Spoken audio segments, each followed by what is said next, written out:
Hello, everyone, and thank you, Amy. My name is Tiffany Day, and I have the distinct pleasure of serving as the Director of Whole Family Approach Innovations here at the National Community Action Partnership. We want to begin by offering a land acknowledgement. As we know, every community owes its existence and vitality to generations from around the world who contributed their hopes, dreams, and energy to making the history that led to this very moment. Some were brought here against their will, some were drawn to leave their distant homes and hope for a better life, and some have lived on this land for generations that can be counted, or more generations that can be counted. Truth and acknowledgement are crucial to interrupting trauma and beginning the journey of healing and resilience. We begin this convening by acknowledging what has been buried, honoring the truth, and embracing a new future, especially for our children. While we are all joining from various places, I would like to acknowledge that this webinar is being held on the traditional lands of the Nacotchtank or Anacostan people, now known as Washington, D.C., and pay respect to elders both past and present who have stewarded this land throughout the generations. Since I am joining you all from Memphis, Tennessee, I would also like to acknowledge and pay respect to the Chickasaw people as well. We encourage you all to use the link that my colleague Amy is dropping in the chat to identify the tribal inhabitants of the land that you're on and drop it in the chat. You can search for this information by typing your address in the search box on the website that Amy is dropping in the chat. And we also encourage you all to learn more by taking time to learn about the Indigenous history of the land you live on. The partnership will share the link to the U.S. Department of Arts and Culture in the chat as well.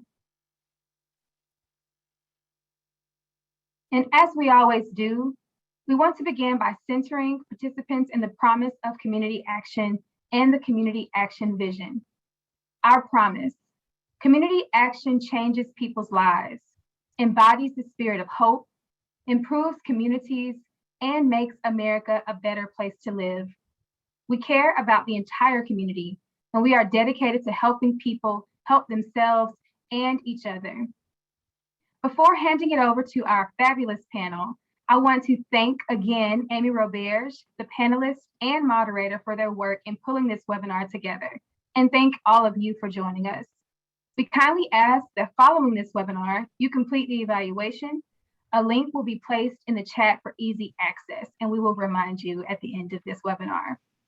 I will now turn it over to today's moderator, Ms. Jeannie Chapin.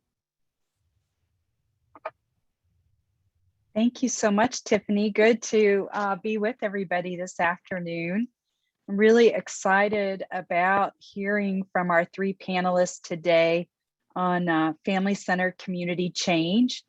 The learnings from this project are, I think, really applicable to a lot of work that you all are doing out there in community action agency land.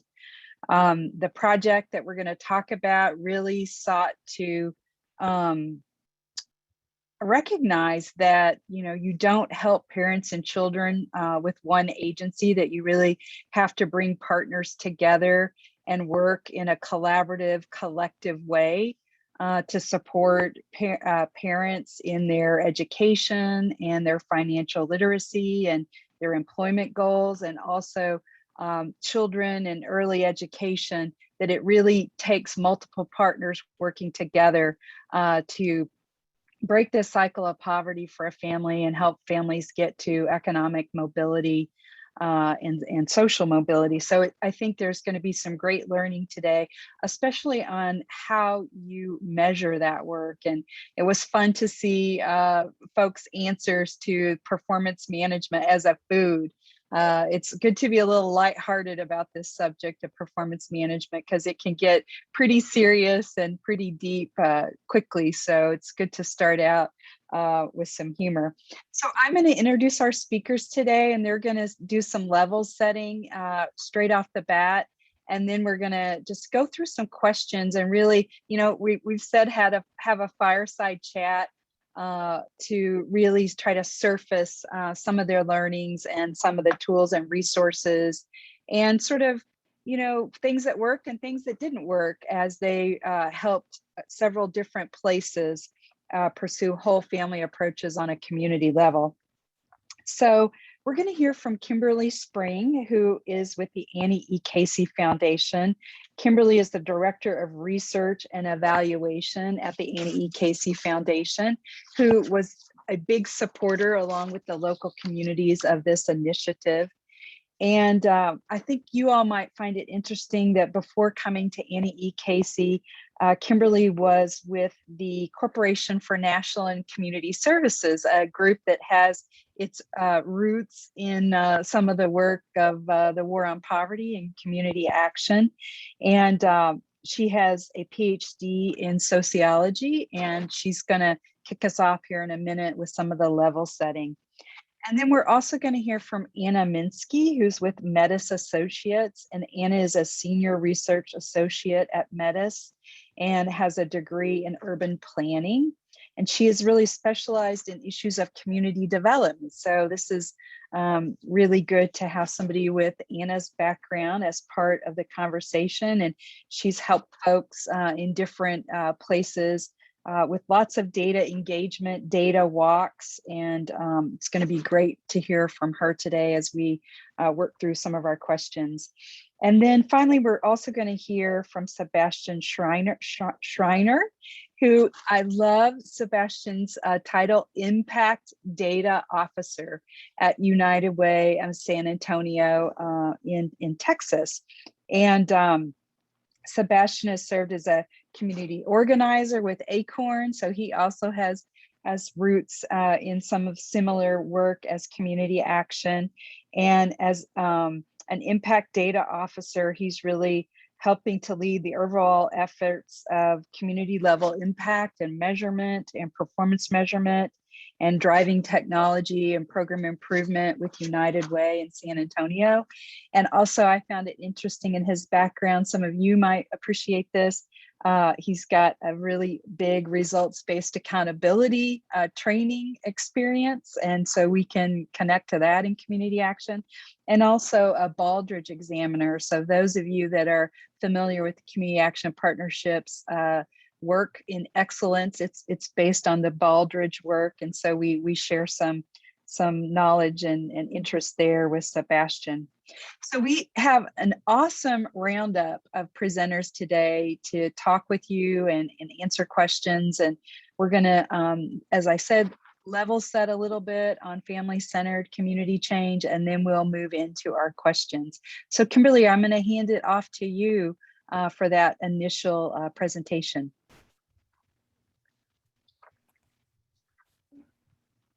Thank you, Jeannie, and good afternoon, everyone. It's really wonderful to be here with you today. I, along with Jeannie, really appreciated the words, the foods that you all lifted up, some really insightful ways of thinking about performance measurement and performance management.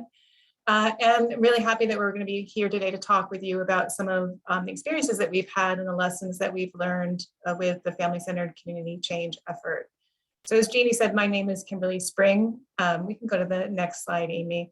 I am the Director for Research and Evaluation and Data at the Annie E. Casey Foundation, which is dedicated to developing solutions to build a brighter future for children, families, and communities. And next slide. So what I wanted to do is just spend a couple of minutes giving some background around the family-centered community change effort, which we also refer to shorthand as FCCC. So it started in 2012 and to support 3 community partnerships in Buffalo, New York, Columbus, Ohio, and San Antonio, Texas.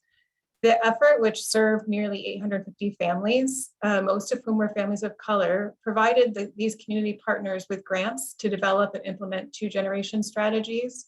And also we offer technical assistance and training in racial and ethnic equity and inclusion to help guide the work. The next slide. This presents the 2-generation framework that we use for FCCC. And although the services specifically offered in each of the communities differed, they all did have services across 2 core areas. So the first was with adult services. So each community worked with parents to set goals and provided services for things like financial coaching, workforce development, housing assistance, and adult education and training. And then with child services, the community sought to provide high quality early childhood and elementary education to families And this was either doing this directly or by supplementing existing services that were offered through the local school system.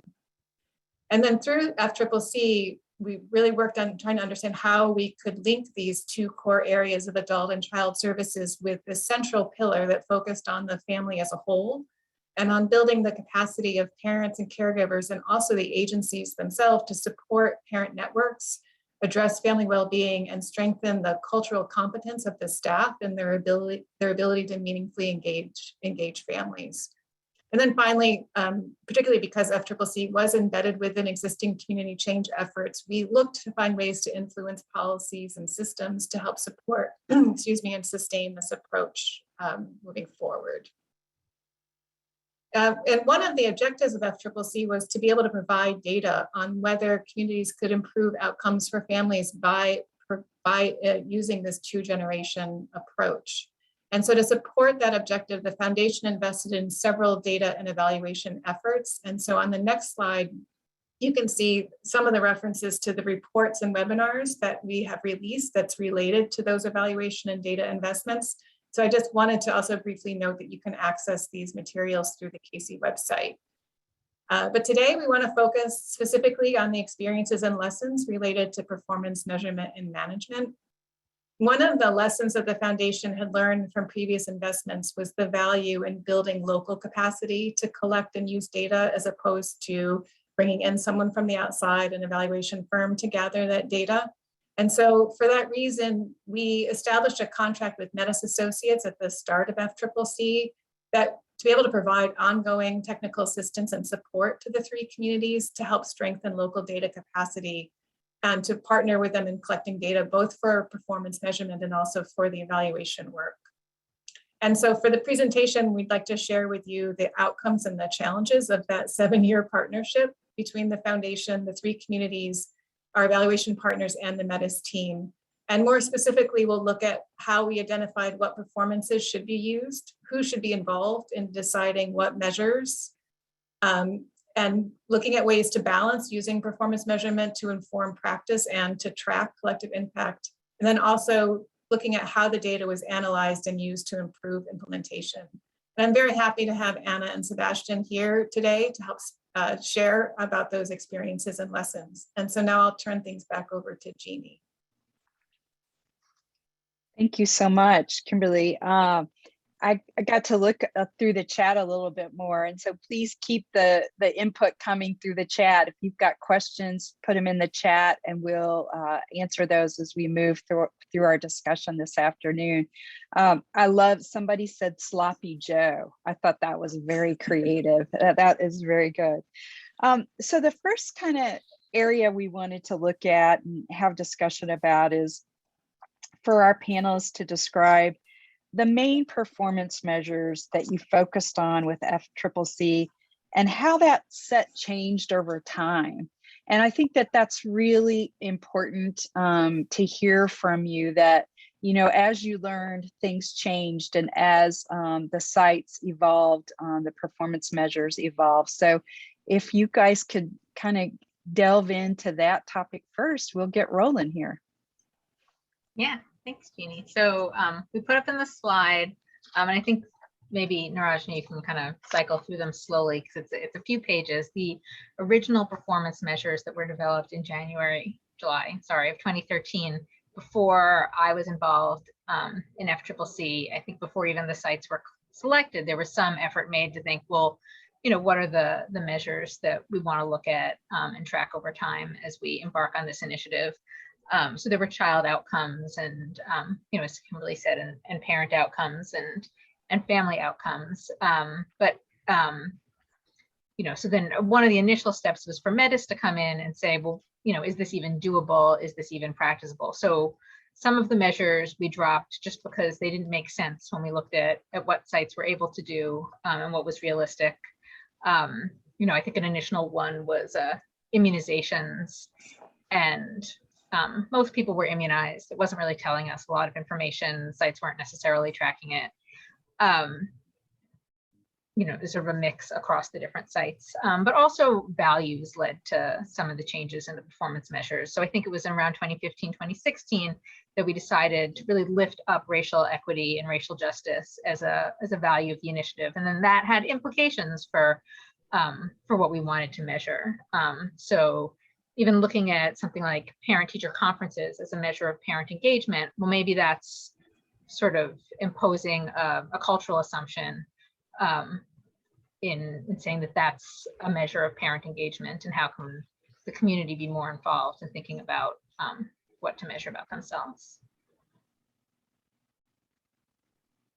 Sebastian, did you want to add anything about changes over time? Yeah. So one of the mechanisms that was really useful to have over the course of the entire, and in my case, close to 7 years, was a group that we termed the DLAG, the data.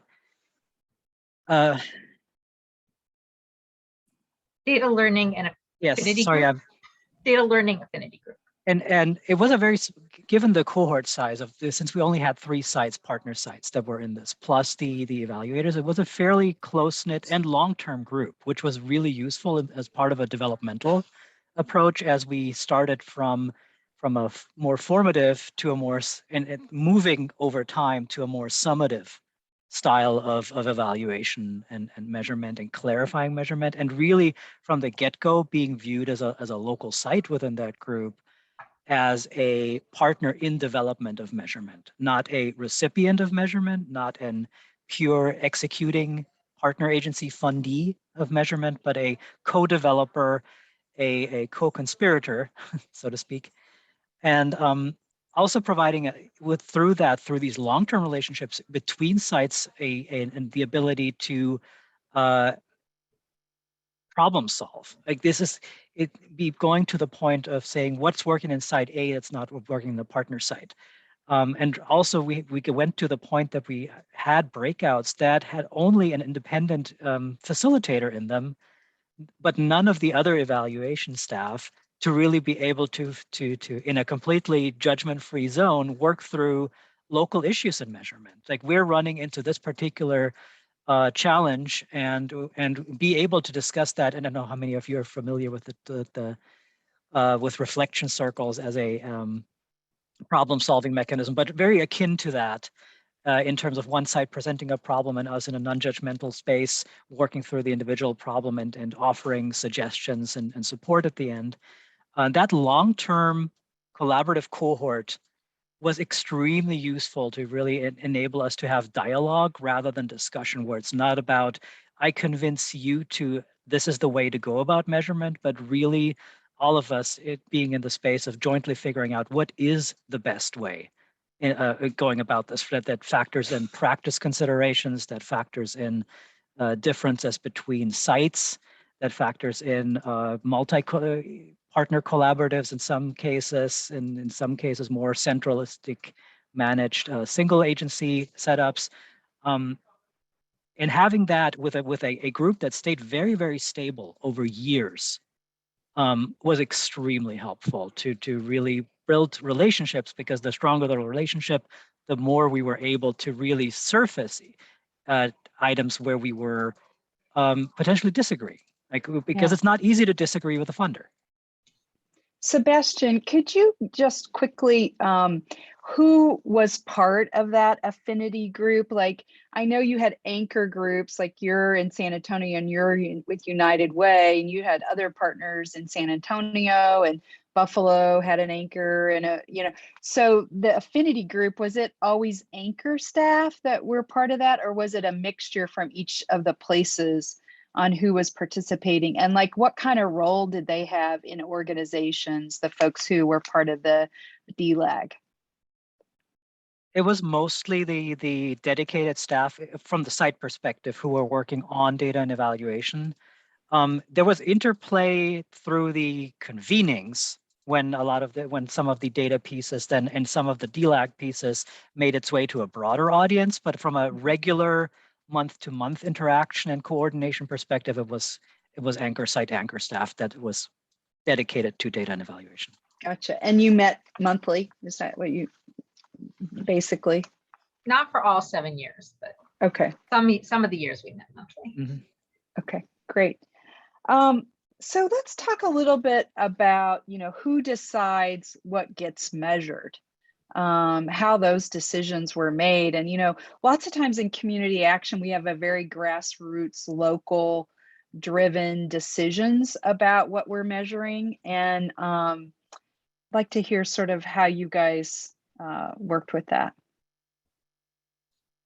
Yeah, I mean, I think there's a sort of a different story for every measure, but one of the ones that we wanted to lift up was something that really came out of those DLAG conversations. I think there was maybe a decision from on high that we needed to have some measure related to social capital or social support, that had kind of come out of a lot of conversations, that everyone sort of agreed that that was something that we valued.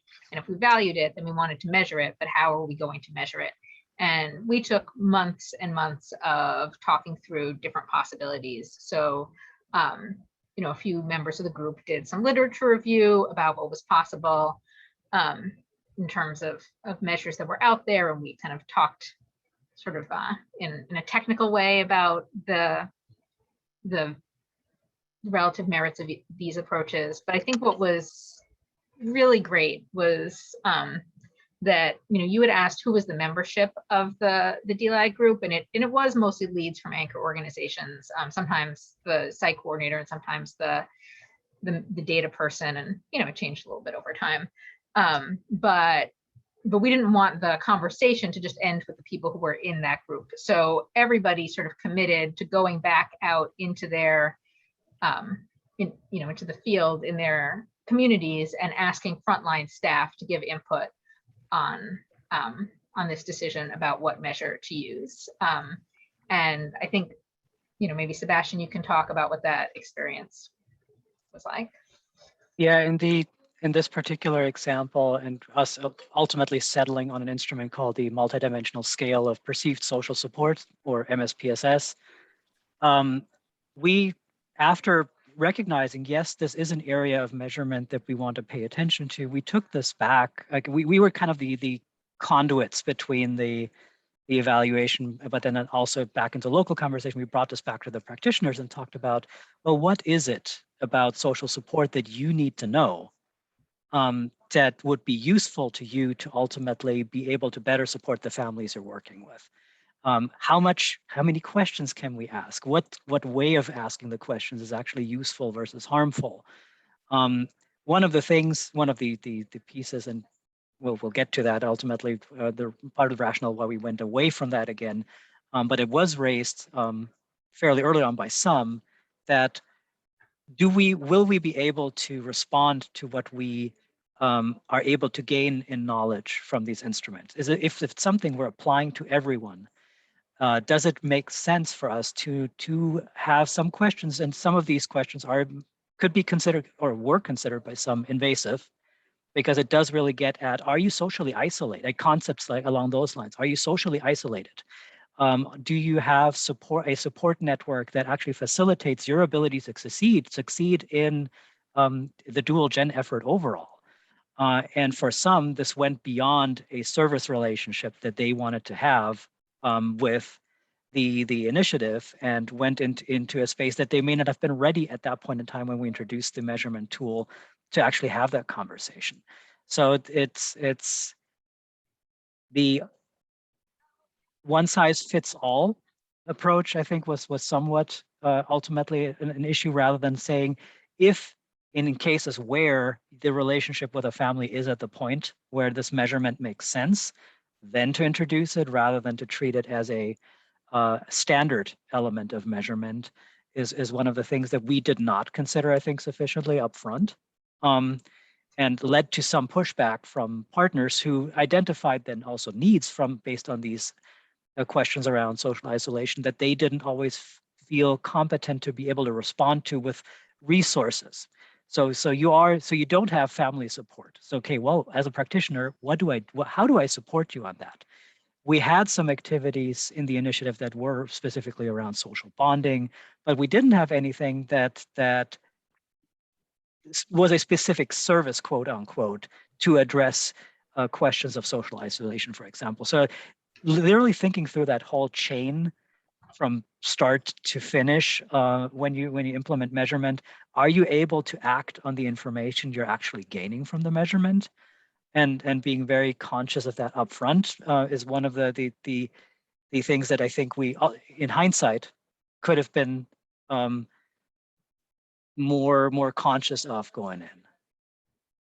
Yeah, I felt like the frontline staff really warned us about all the things that we eventually came to dislike about multidimensional skeletal social support, even though, we were able to, some of their concerns were very basic about, well, we could do this, but give me 3 months to establish a rapport with the client before, it may be important to you to have the information at baseline, but we're not going to get quality information if we ask these questions on the first day. And that sort of, Kimberly had spoken about how we were trying to use like local data as opposed to doing independent data collection for the evaluation.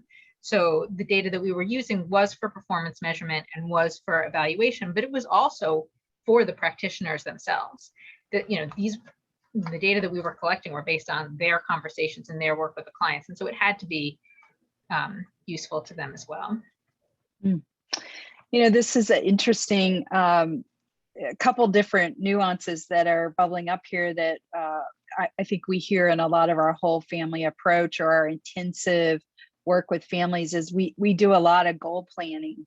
Community action agencies that are doing intensive coaching or case management always set goals with families, and families' goals are very customized and person-centered, right? And we don't set goals with people that aren't relevant, right? So they won't have a social capital goal if they have good connections, and that's not, if that's something they don't want to pursue, right? So when you are that customized and that person-centered, it means that the work with families looks a little different, right? And the goals are different. And then what does that mean when you start to look across, all of your families and look at the data, when you can have very different goals and outcomes with folks? So I think that's, something we see a lot.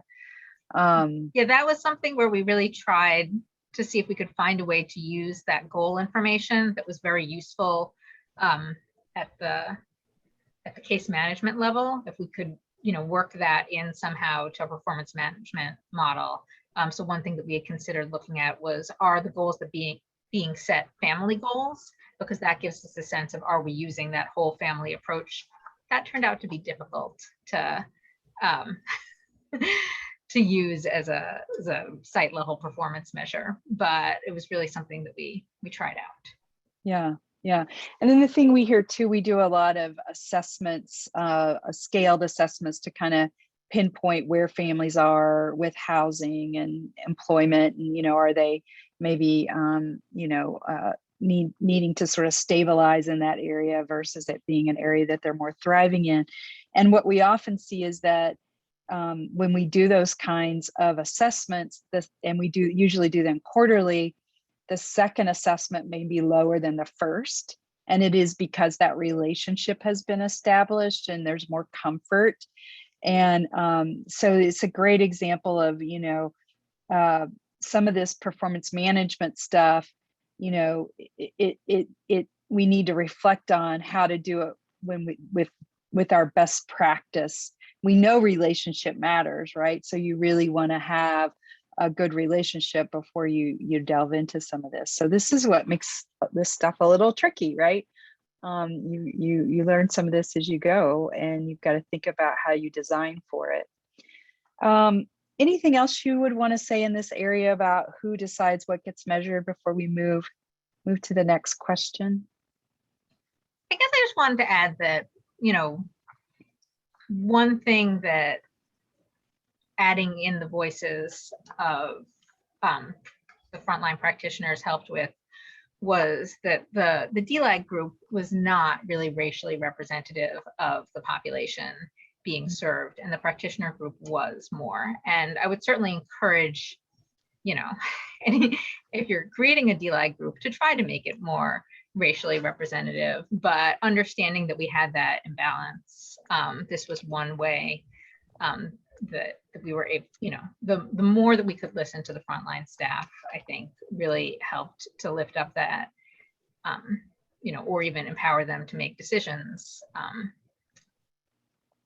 Helped. So Anna, bringing that issue up makes me think about families having input themselves, right? And I know that one of your major themes in the learning of FCCC was engaging families and having families involved in the development from the very beginning of the whole effort. And I wonder if you might speak for just a minute, like how does that play out with performance management? What did you learn, or what recommendations might you have on how to involve families in, how do we measure, impact, and if you have any thoughts about that? Yeah, I mean, I think it was really a struggle with FCCC. Definitely families were involved at most of our convenings, and given opportunities to give input. And I know that a lot, and I hope Sebastian will speak about this, individual communities did a lot of work with their families around understanding what we were doing with the data. And even just, some basic things like understanding what they're signing away when they give us data and what they're contributing to. I think my big takeaway is that it would have been more meaningful if there was like an elected parent body or a community body that was holding the data work accountable, as opposed to our really more token efforts to include parent voices.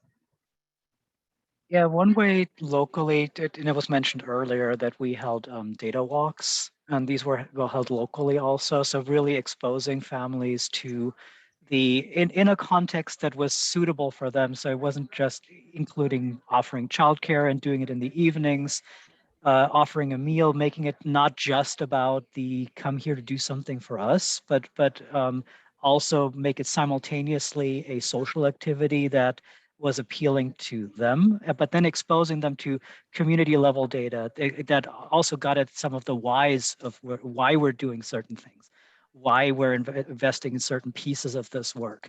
On the performance data side, that's I think where we fell a little bit more short in to what Anna said, which is why one of the reasons why now we're establishing a parent advisory group specifically for this, a standing parent advisory group specifically for that purpose in our revamped dual gen efforts.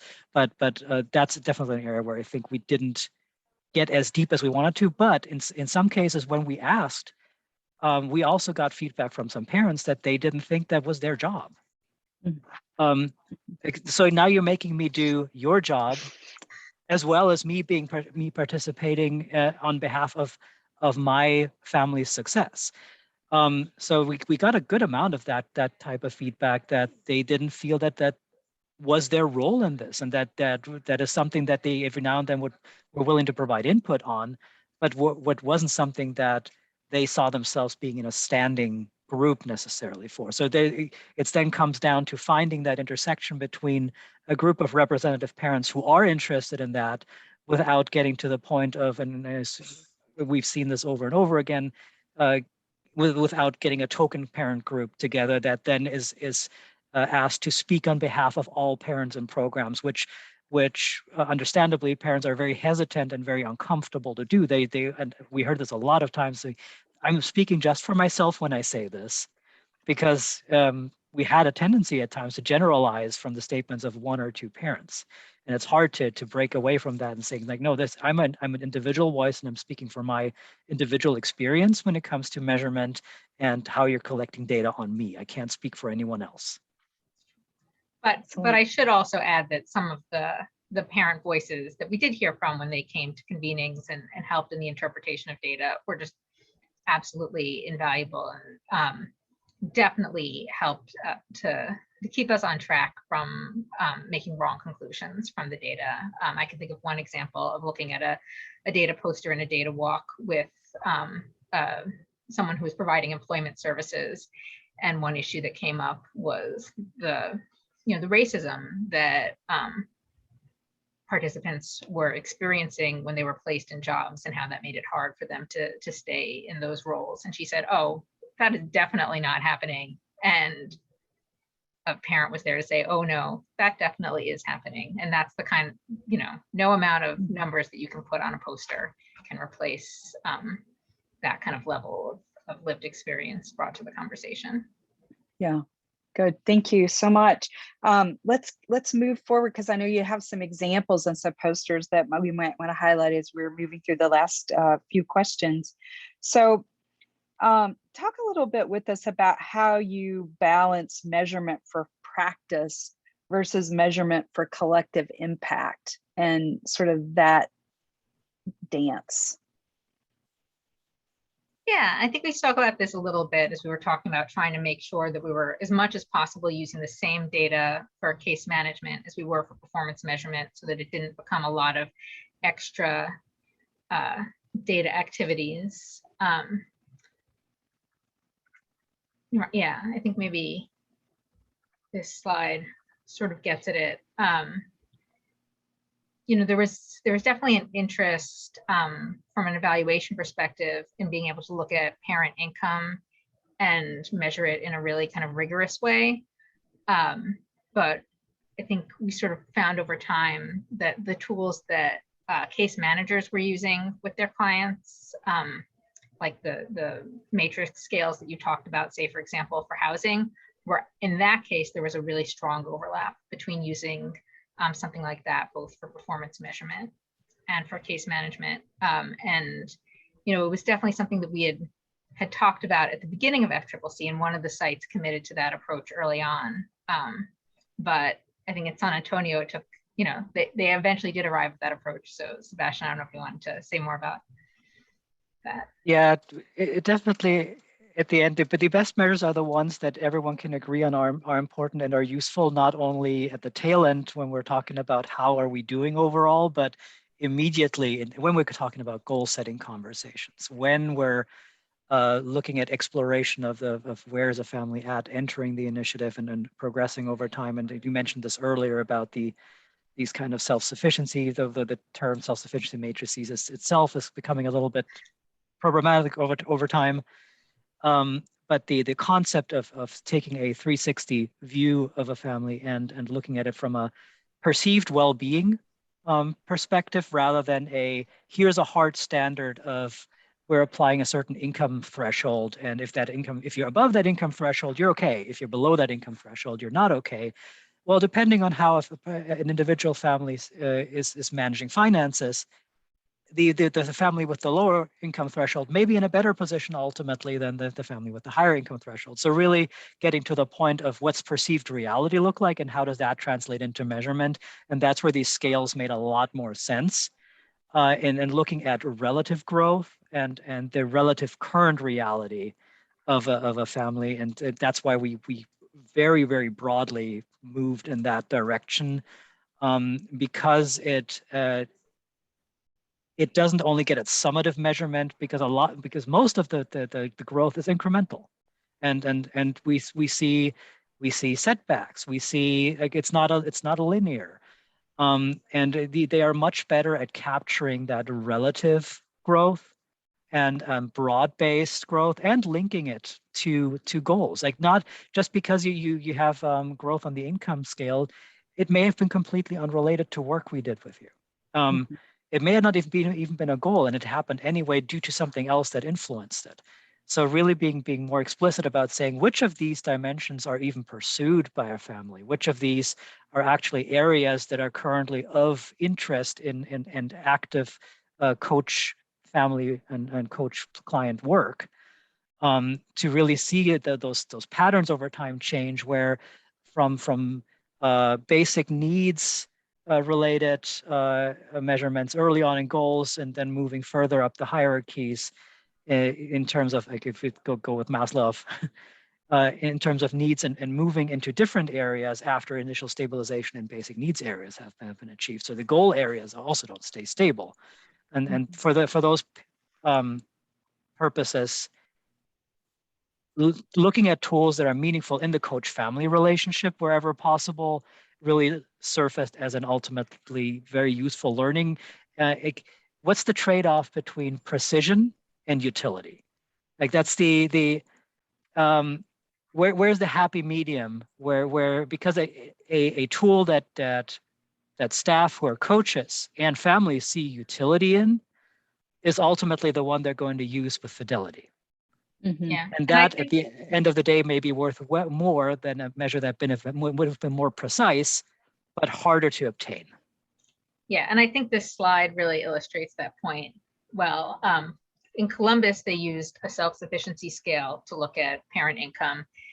In Buffalo, they really made like a strong effort to ask parents about like every possible component of their income from every different member of the household. And in San Antonio, sort of in between, they just looked at the main participants' earnings, hourly earnings, and how many hours a week they were looking at. So sort of 3 different approaches to precision there. And, I can't prove it, but I would hypothesize that when you're seeing in Buffalo, a lot of people with earnings going down, it's because it was too much precision. And it was just hard to get fidelity at that level. So maybe in the 3rd time that they took the survey, they like didn't count, Paul's earnings, but they had in the other ones. Whereas in Columbus, they were focused on the big picture. And just like by going like deep into the data, a lot of times somebody would take a job where they were earning a little bit less because it had better flexibility. All the participants had young children, and flexibility was very important to them. So people have to make all those different kinds of minute decisions, and the broad categories in Columbus really helped to, whereas in Buffalo, that might have gotten picked up as, your income went down. In Columbus, it would more likely to have gotten picked up as, well, it's about the same, because that's really the more valid, the more true story. That's really interesting, guys. And I think it sort of demonstrates that this is complex, right? And, that there are, when you look at income, it is tied up with childcare and transportation and housing, and and you need to look at those things. We need to look at each of those areas and kind of think about what's going on, and then when you hone in a certain place, there it can be misleading sometimes. So I love that sort of appreciation. I have to ask this, and I don't want to get us off track too much, but Sebastian, I wonder, it sounds like you guys are kind of in your next, the next version of 2-gen whole family in San Antonio after, FCCC. And are you using a matrix now? Is that sort of what is that key to what you're doing now? And, how would you sort of, just in a real quick kind of little story, reflect what your measurement looks like now? Yeah, that is one of the core pieces now of like it's an adaptive. You'll have heard this. Many of your of the attendees today will have heard this. An adapted version of the Arizona Self-Sufficiency Matrix. The big benefit really being that it also, because we are a multi-partner initiative, because one of the additional challenges that introduces is getting on the same page when it comes to talking about data, like developing a shared language, going back to RBA terms, shared language around data, shared measurement. And because it's still in a process where we're assembling a group of different agencies to work together on this, and using this as the core element of shared language around family progress, so that we don't have, when we say someone is thriving on housing, that we're all talking about the same thing. Because that always, otherwise you start negotiating first. When you say thriving, what do you mean?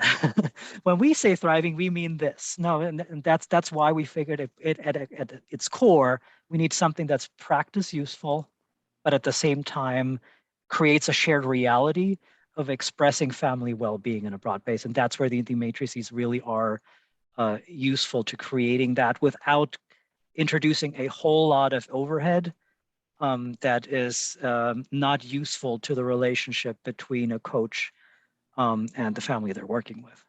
Yeah, I really love that you are, trying to use that matrix across, your set of partners and kind of your collective impact work of whole family to Gen. And, we've harassed Annie E. Casey and done a couple of different webinars on FCCC because I think it's so interesting that you all were really trying to not just do whole family to Gen. A lot of people are doing that, but really in a community context with multiple partners and really trying to figure out what does that look like and how do you navigate that. And so I really, I love hearing how that is sort of continuing to evolve in San Antonio. Well, let's talk a little bit about the data and who reviews the data. And kind of who's held accountable for it, and some of those aspects. What would you want to share there? I guess the first thing that I wanted to remember to share about this was that when we would have these data walks and come together as an FCCC community to discuss the data, we would usually have some kind of artistic presentation that was a part of that. Not right there in the data walk, but maybe the night before. One time we saw a one-woman show. One time we did a strange collaborative dance experience. I don't know how to describe that. Another time we went to a museum. I think that all of these experiences really opened us up to having conversations about data and accountability. I wasn't going to point to this slide originally here, but I think that actually this makes sense. About when we think about accountability, it's not the accountability of the participants, right? So as much as we can think about what systems and structures are the impediments to the objectives that we're trying to achieve, and to focus on those, I think that was a big part of accountability. So this slide here is, instead of looking at do participants have jobs at point A and then do they have jobs at point B, looking at what are the top 4 jobs in each community the participants have and what kind of wages do those jobs have, and then what are some examples of living wage jobs in each community. So not just living wage jobs in general, but looking at the actual Bureau of Labor Statistics data for each community to see where there are living wage jobs. So you can see that a lot of participants are cashiers and home health aides, and those might be great jobs and they might be really great at them, but there's a structural reason why home health aides aren't getting the wages that they're looking for. So that's one kind of accountability. And then also, Narasha, if you could go to the next slide about attendance. This came up at or it's in there somewhere. Attendance came up at almost every single data walk. It was something that we really decided to value as an initiative and look at, because it sort of gets to that sort of whole family picture of it takes everybody to get the child to school, and that's something that we all value. And it's a real struggle to have these conversations, because people would say things like, well, we just have to impress upon parents that it's really important. We're just not doing enough to let parents know that they really need to get their kids to school. We need to educate parents more. And that's, sometimes that was the accountability conversation that we were having. So, but I do think that having, there was one time where someone actually came up with a poem about a child's experience of trying to get to school, and brought that to the data walk when we were having the conversation about accountability. So I do think that art is really key here. Good. Sebastian, anything to add to? Yeah, one topic? In terms of what level to measure at, going back to that briefly, and I think we have a tendency to sometimes get caught up in what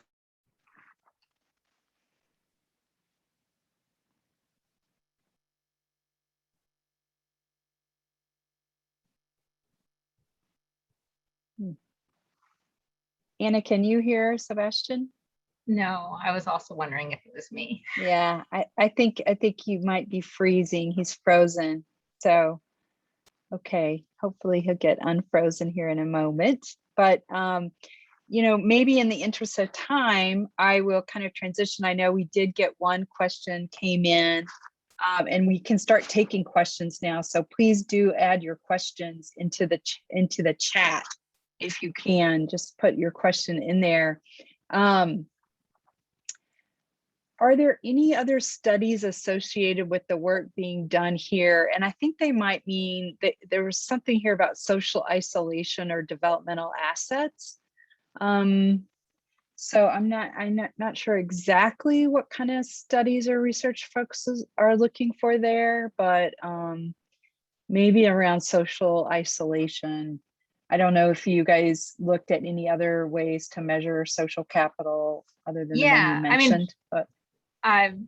We did a pretty deep lit review way back when we settled on that measure. So certainly we looked at a bunch of different references, and you know, nothing is particularly coming to mind now. I know that one of the evaluators had a really interesting research question related to that that she was really interested in around the role of, you know, we were measuring social support, but we were providing institutional support. You know, to what extent for some people might actually breaking social bonds be valuable, and then you know, what is the role of that institutional support? But yeah, it was a research interest of hers, so we could definitely connect that person to her. Great, thank you. Sebastian, did you want to wrap up a comment there? You froze up a little bit. Yeah, I noticed that I was speaking into the void at some point there. One on the question that was in the chat on how long it takes to get someone out of poverty, that's a very big and complicated question.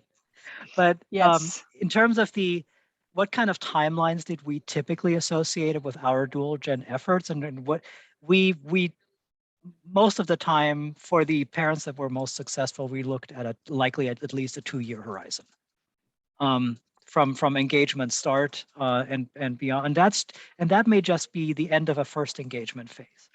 That doesn't speak to a re-engagement then to, like, for example, after gaining a first certification in a particular field, then re-engaging on, now let's take the next step.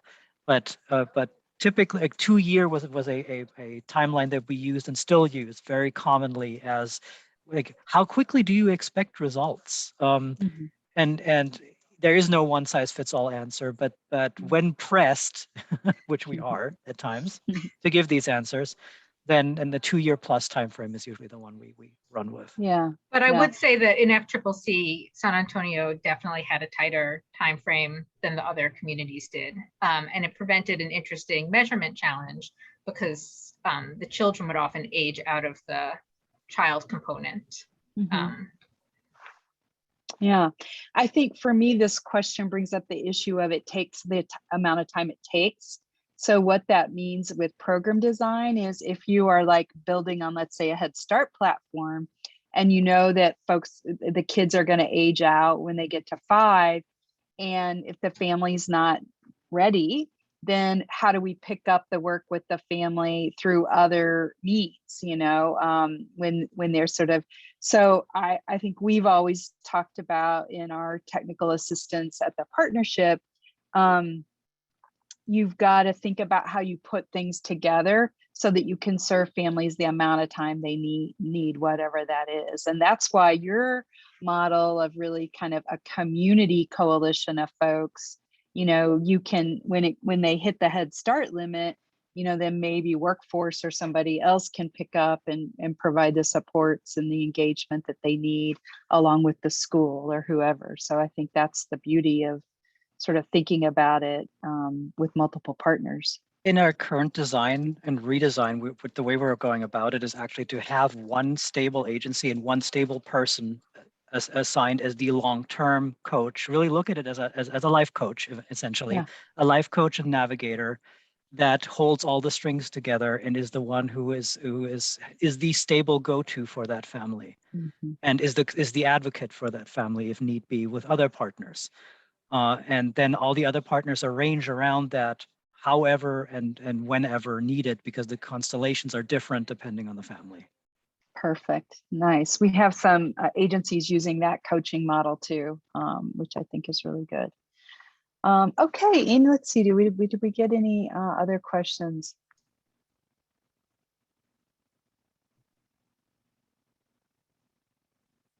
Just some folks sharing what they're doing. Kimberly, would there be anything from your point of view that you would, before we sort of do our closing, do you want to make any comments from the Annie Casey Foundation perspective? Oh gosh, I I don't quite have all my thoughts together Okay. to present something kind of very coherent. No worries. I just wanted to give you the opportunity, and then I'll just ask Anna and Sebastian the same thing. Any sort of closing comments you would want to make? One is like on measurement, engage your funder early on. Like a lot of the time, I think one thing that even if it's not funder promoted, one thing that often ends up happening is we just run with whatever guidelines were given, instead of saying, nope, for local, we have good reasons why we would like to do something differently. So really opening that dialogue and not being afraid of dialogue with a funder. You may not always get what you want or need or think you need, but I think often we just assume it's a foregone conclusion that change on what and how is being measured is not possible to begin with. And that I found often is not true. In many cases, the funders are much more open to have that conversation than we, and well, we're kind of in this in-between space as a United Way, since we're both a recipient as well as a funder. So we're in the middle management role, and that helps actually a little understanding both ends. But in many cases, there is much more willingness to have that conversation than I think fundees assume. Yes, I think you're exactly right. Anna, anything from your perspective? Yeah, I think the biggest takeaway for me that I would want people to take away is that it's okay to change your performance measures. I know that measurement people like consistency, but these are supposed to be change initiatives, right? So it's not always about being consistent. And often what you learn from your initial set of performance measures isn't, that the approach isn't working. It's that the measures aren't working. They're guiding you in the wrong direction, and it's completely okay to just change what you're measuring. Make sure that it's aligned to your values, and that it's okay. And to Sebastian's point about engaging funders, engaging the right people in that conversation and reaching consensus. It's worthwhile to take the time and to keep having those conversations. Great point. Thank you so much, guys. This has been very helpful. And I encourage everybody to, take a look at the resources, the research and the learning that these folks have done through this project are just really relevant and can help shortcut some issues for all of you that are out there today. So with that, I'm going to hand it back to Tiffany Day. And I think we had a couple of slides that we just wanted to make some announcements from the partnership platform. Thanks. Thank you so much, Jeannie, Anna, Sebastian, and Kimberly for such an insightful conversation. This was a great webinar. So we just want to remind you all to please remember to complete the evaluation survey using the link in the chat. Your responses will assist us in improving future webinars. Again, we will send a follow-up email with the presentation slides and webinar recording to reference in the future, and also to share out to your teams and networks. Any questions that we did not get to during this 1 hour webinar, we will try to respond to in our follow-up email. Next slide. Just want to remind you all about the upcoming annual convention. If you've not already registered, registration is still open and you're welcome to join us. It will be hybrid, but we'll also have some folks in person and online, so it'll be a mix. And of course, we have tons of resources on our websites that we hope are helpful to you and your agency and your work. And so this slide is just highlighting the child tax credit awareness information that we have posted. We have tons of others. In the interest of time, I won't go through each of these slides, but do just want to thank everyone for joining us today. And we look forward to seeing you either virtually or in person at our hybrid annual convention in September. And with that, we will close. Thank you so much. Have a wonderful day, everyone.